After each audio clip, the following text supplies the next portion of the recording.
Bonjour. Dans cette dernière vidéo, nous allons voir comment insérer, comme nous l'avons dit tout à l'heure,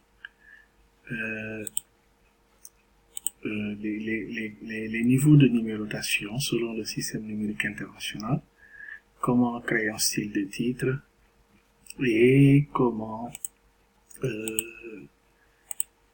insérer une table des matières. Donc, je vais coller tout ça ici pour avoir un aperçu. Voilà. Alors, le système numérique international, il est simple, hein? Il est organisé ainsi, c'est-à-dire que vous avez une suite de numéros qui se suivent selon cette disposition. Par exemple, on a un 1, et sous le 1, on a 1 de 1, ensuite 1 de 2, ensuite 2, ensuite 2, 1. S'il y a une sous-partie à 2, 1, ça devient 2, 1, 1. Forcément, donc, il y a 2, 1, 2. Et comme il y avait un 2, 1, il faut bien un 2, 2, etc., etc. Donc ça, c'est le système de numérisation, c'est le système numérique international. Maintenant, pour avoir cette forme de numérotation-là, il nous faut recourir à une fonction qui est parfois cachée dans Word. Donc, on va faire recours à ces styles-là, mais on va faire recours surtout à cette liste de numéros. Donc, d'abord, nous voulons placer notre 1. Il nous faut choisir dans cette liste-là. Et il y en a deux. Dans les dernières versions de Windows, il y a deux listes de numéros. Il y a cette liste-là, hein, bibliothèque de numérotation, mais il y a aussi à côté l'autre liste où on a, quand vous regardez ici, la liste avec les titres. C'est là où il faudra choisir, parce que c'est comme ça qu'on pourra créer notre style de numérotation. Donc là, d'abord, je me positionne sur là où je veux mettre mon premier numéro. Et comme vous voyez ici, mon curseur est bien positionné. Je choisis liste avec titre. Voilà. Et mon 1 est créé. Vous voyez, mon 1 est créé. Et normalement, voilà, c'est parce que ma galerie de styles est mal positionnée. Si vous voyez, mon 1 est créé. Et donc, un premier titre, hein, un premier titre, 1, est créé ici. Vous voyez, un titre 1 est créé ici. Ce titre 1, voilà, il apparaît là. Vous voyez? Et automatiquement, quand un titre 1 est créé, un titre 2 est à côté. Parce que c'est automatique, c'est normal. Et donc, là, mon titre 1, je vais lui donner un titre, un intitulé.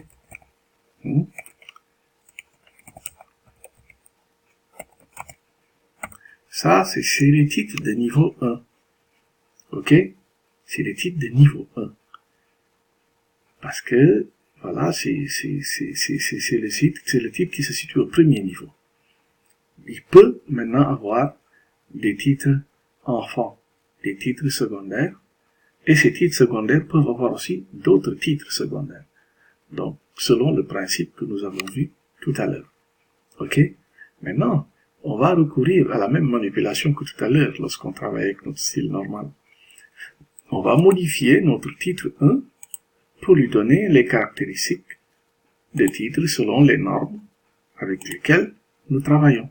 Donc, Times New Roman, taille, ça ne change pas, 12.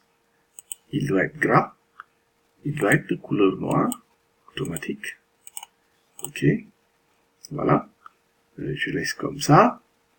Et puis, voilà, je pense que c'est tout. Et je fais valide.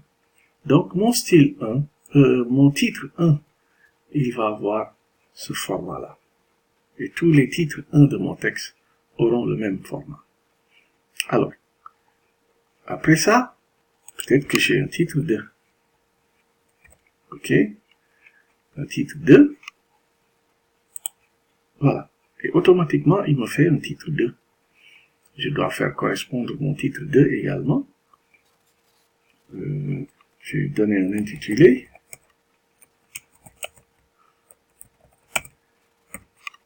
Bien.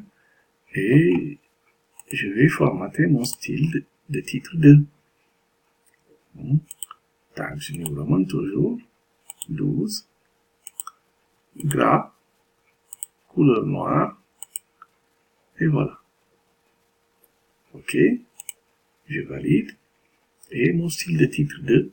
Vous voyez, j'ai créé un titre de niveau 2 et immédiatement apparaît un titre de niveau 3.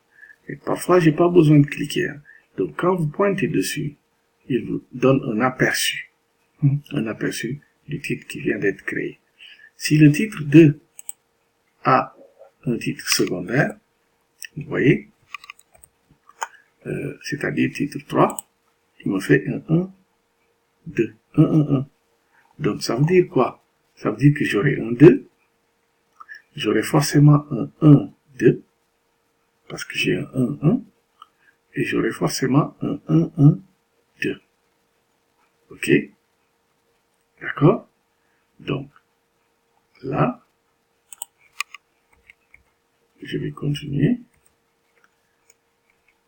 Un titre 3 pour fermer, ça fait un 1, etc. 1, 1, 2.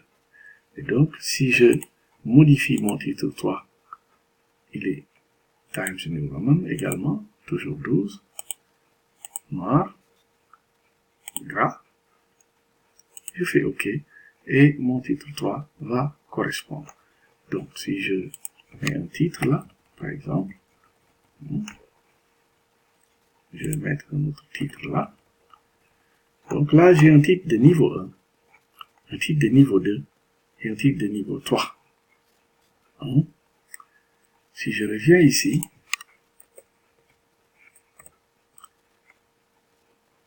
un titre de niveau 2 pourrait fermer. Voilà, et ça revient à 1, 2. OK? Et si je peux, par exemple ici, titre de niveau 1, ça fait 1, 2. Voilà. Et donc, à la fin de mon texte, c'est très facile. Je peux générer ma table des matières, comme c'est indiqué ici. Hein? Donc, vous voyez, ces deux opérations-là presque vont de pair. Maintenant, la dernière opération, quand on a fini de placer tous ces titres-là, c'est de générer votre table des matières.